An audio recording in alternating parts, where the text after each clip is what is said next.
అందరికీ నా నమస్సులండి. అందరికీ శ్రీరామనవమి శుభాకాంక్షలండి. అందరూ సుఖంగా, సంతోషంగా, క్షేమంగా, ఆయురారోగ్యాలతో, అష్టైశ్వర్యాలతో, నిండు నూరేళ్ళు సౌభాగ్యంతో, బిడ్డాపాపలతో చల్లగా వర్ధిల్లాలండి.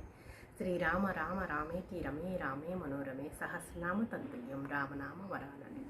శ్రీరామ రామ రామేతి రమే రామే మనోరమే సహస్రనామ తత్తుల్యం రామనామ వరానని. శ్రీరామ రామ రామేతి రమే రామే మనోరమే సహస్రనామ తత్తుల్యం రామనామ వరానని. ఈరోజు శ్రీరాముల వారి పట్టాభిషేకం, అలాగే శ్రీరామ నవమి. ఈ నవమి రోజే ఆయన శ్రీరామచంద్రుడు పుట్టినది శ్రీరామనవమి రోజే, నవమి రోజు. అలాగే ఆయన యొక్క పట్టాభిషేకం శ్రీరామనవమి రోజు, ఆయన యొక్క వివాహం కళ్యాణం కూడా నవమి రోజే జరిగిందండి. ఈ విధంగా ఈరోజు శ్రీరామనవమి శుభాకాంక్షలు. ఓకేనా? అందరం హ్యాపీగా, చల్లగా, హాయిగా ఉండాలి.